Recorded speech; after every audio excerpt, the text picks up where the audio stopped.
तो फिर गाइस कैसे आप सब लोग। सो गाइस आज हम बात करने वाले हैं एक नई मांगा के बारे में जिसका नाम है गॉड ऑफ कुकिंग। और गाइस ये मांगा बहुत ही खास होने वाली है क्योंकि इसमें एक जो आदमी होता है उसकी सक्सेस लाइफ के बारे में हमको बताया जाता है। सो गाइस चलो शुरू करते हैं द गॉड ऑफ कुकिंग। लेकिन उससे पहले अब अगर तुम लोग नए हो तो सब्सक्राइब करो, वो जो लाल वाला बटन है उसके साथ स्कैम करो या फिर महफिल जमाओ, मुझे नहीं पता, बस क्लिक हो जाना चाहिए।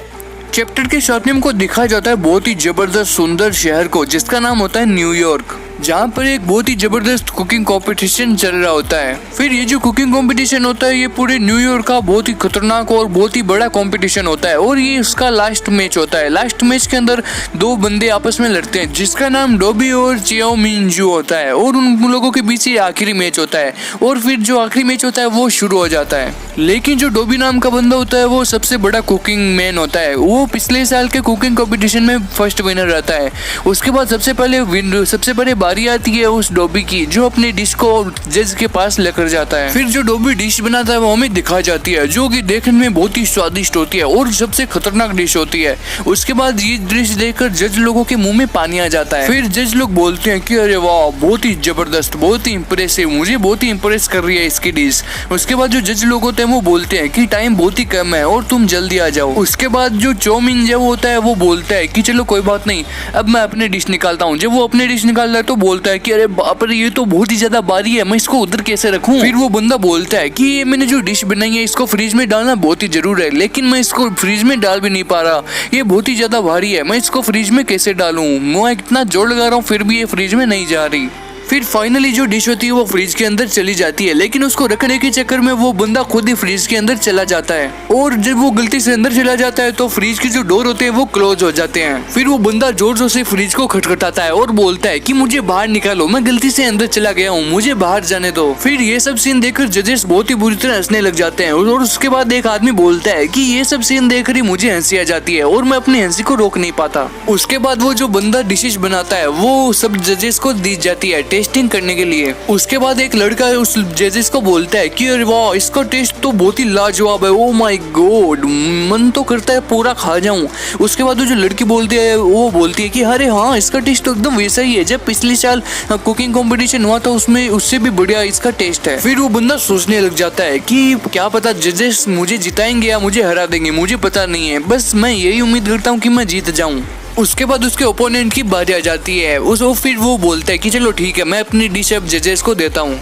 उसकी जो बनाई हुई डिश होती है वो इतनी देखने में तो खास नहीं होती लेकिन उसका स्वाद कौन जाने। सो आगे देखते हैं कि जजेस क्या फैसला लेते हैं। उसके बाद वहाँ पर जो फाइनल राउंड देखने के लिए ऑडियंस आई हुई होती है वो सब लोग बोलते हैं कि क्या ये नॉर्मल चीज क्या बनाई है, ये फाइनल के लिए बनाई जाती है क्या, ये बंदा पागल हो गया है क्या, क्या बना दिया इसने। उसके बाद उस डिश को जज टेस्ट करके देखता है, पता नहीं वो उसका टेस्ट कैसा होगा। जैसे वो उस डिश को बाइट करता है तो जज एकदम चौकन्ना हो जाता है, वो बोलता है कि अरे बाप रे क्या हो गया, ये मैंने क्या खा लिया। फिर जब जज ऐसा बोलता है तो जज को देखकर सारे लोग चौकन्ने हो जाते हैं। वो लोग मन में सोचते हैं कि अरे बाप रे हमें लगता है अब ये कुकिंग बनाने वाला तो गया काम से, मुझे लगता है कि ये डिश बहुत ही खराब हो सकती है।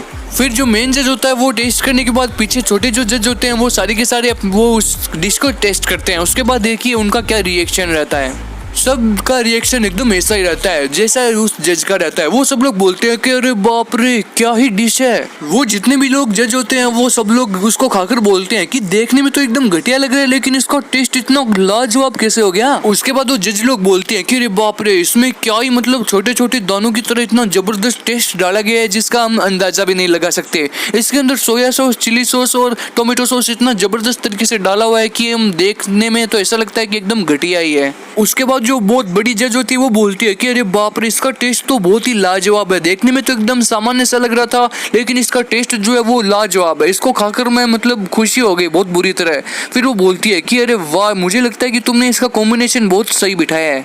फिर वो जज बोलती है कि इसको देखे तो जो हमारे टाइम में बहुत बड़ा युद्ध हुआ था उसकी मुझे याद आ गई, उस टाइम क्या ही वॉरियर्स थे और ये खाना टेस्ट करके एकदम पुराने जमाने की याद आ गई, मजा आ गया। जज लोगों ने जैसे ही उसकी डिश खाई तो उनका रिएक्शन एकदम ऐसा रहा। जो बंदा ये डिश बनाता है उसका नाम चो होता है और जो मेन जज होता है फिर वो चो की तरफ जाता है और फिर वो जज अपना हाथ जो होता है वो चो के हाथ की तरफ बढ़ाता है। फिर वो जो जज होता है वो चो को बोलता है कि चो मैं तुमको दिल से थैंक यू बोल रहा हूँ, आज तक मैंने ऐसी डिश कभी नहीं खाई, मुझे अपने डिश का स्वाद चखने देने के लिए थैंक यू। उसके बाद चो को खुद पर विश्वास नहीं हो रहा था, वो एकदम पगला गया था, वो बोल रहा था कि thank you sir, I can't believe it. उसके बाद जो मेन जज होता है वो सबको बोलता है और सबके सामने चो को बोलता है कि मेरा मानना है कि चो सबसे जबरदस्त कुकिंग फूड वाला बंदा है और मुझे लगता है कि आगे कोई कंपटीशन करने की जरूरत नहीं पड़ेगी, मुझे ऐसा लगता है कि इसी को ही विनर घोषित कर दिया जाए। फिर वो जज बोलता है कि इस जो कंपटीशन है इसका फाइनल का जो विनर है उसका नाम है विनचेंजो, जो कि बहुत ही जबरदस्त तरीके से अपनी डिश बनाकर जीत चुका है। फिर जो चो होता है वो खुशी के मारे पागल हो जाता है और वो बोलता है कि अरे वाह मैं जीत गया, मुझे खुद पर विश्वास नहीं हो रहा भाई। फिर सब लोग उसका डिसीजन देखकर खुश हो जाते हैं और बोलते हैं कि वाह, सब लोग तालियां बजाने शुरू कर देते हैं। उसके बाद चो का जो दूसरा कंपोनेंट होता है वो उसको बोलता है कि आपको बहुत ही बधाई है क्योंकि आप कंपटीशन जीत चुके हैं। उसके बाद चो उसको बोलता है कि thank you.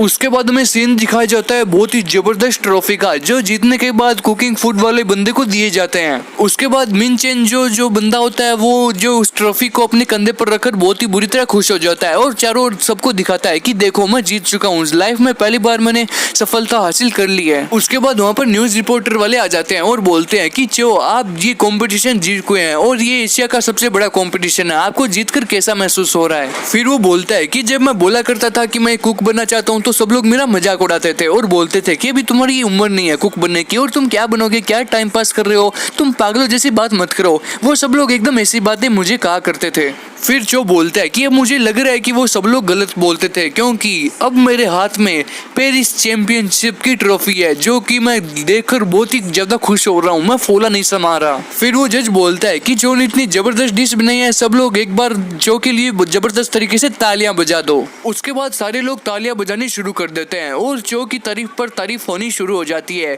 Her news channel पर चो का ही नाम चलता है और हर न्यूज़पेपर में भी चो का नाम छपता है और पूरे पेरिस और पूरे एशिया में चो का नाम एकदम जबरदस्त तरीके से हो जाता है। उसके बाद चो ये सब देखकर रोने लग जाता है और बोलता है कि मेरी इतने सालों की मेहनत के बाद मैंने सफलता हासिल कर ली है और ये सफलता देखकर मुझे बहुत ही रोना आ रहा है। फिर चो बोलता है कि मैं दिल से बहुत ही ज्यादा खुश हो चुका हूँ क्योंकि मैंने ये जो सफलता ये बहुत सालों की मेहनत के बाद हासिल की है और फाइनली आज मेरा वो दिन आ ही गया है जिस दिन को देखकर मेरे सारे घर वाले, मेरे सारे रिश्तेदार, दोस्त, मैंने सबका नाम रोशन कर दिया है। अब अगर मैं घर पे जाऊंगा तो मेरी बहुत ही ज्यादा इज्जत होगी। उसके बाद चो जो होता है वो ट्रॉफी को चूमने लगता है और उसके आंखों से बहुत ही बुरी तरह आंसू आने शुरू हो जाते हैं और वो बोलता है कि अब मैं दुनिया का सबसे बड़ा कुक बन चुका हूँ और अब मुझे कोई टेंशन नहीं है। So guys the king of cook है वो यहीं पे खत्म होती है। नेक्स्ट एपिसोड हम बहुत ही जल्दी लेके आएंगे। जो एपिसोड नंबर 2 है वो बहुत ही जल्दी आपके लिए हम अपलोड कर देंगे, बस आप चैनल को सब्सक्राइब कीजिए। अगर आपको कोई दूसरी मांग एक्सप्लेन करवानी हो तो आप कमेंट सेक्शन में हमको बोल सकते हैं। और गाइस ये एपिसोड है बहुत ही जबरदस्त होने वाला है, ये मेरा फेवरेट है और अगर आपको ये अच्छा लग रहा है तो मुझे बता देना, मैं इसको कंटिन्यू करके रखूंगा। सो गाइस ये जो चैप्टर है ये खत्म हो चुका है, नेक्स्ट एपिसोड बहुत ही जल्दी आएगा। वीडियो को लाइक करना, शेयर करना, कॉमेंट में बता देना कि वीडियो कैसा बना। सो गाइस मिलते हैं नेक्स्ट एपिसोड में। Thank you for watching. लेकिन जाने से पहले अब तुम लोग गलती से अगर नए हो तो सब्सक्राइब करो, वो जो लाल वाला बटन है उस पर अपने जीजा जी फेंक के मारो या फूफा जी, मुझे नहीं पता, बस क्लिक हो जाना चाहिए।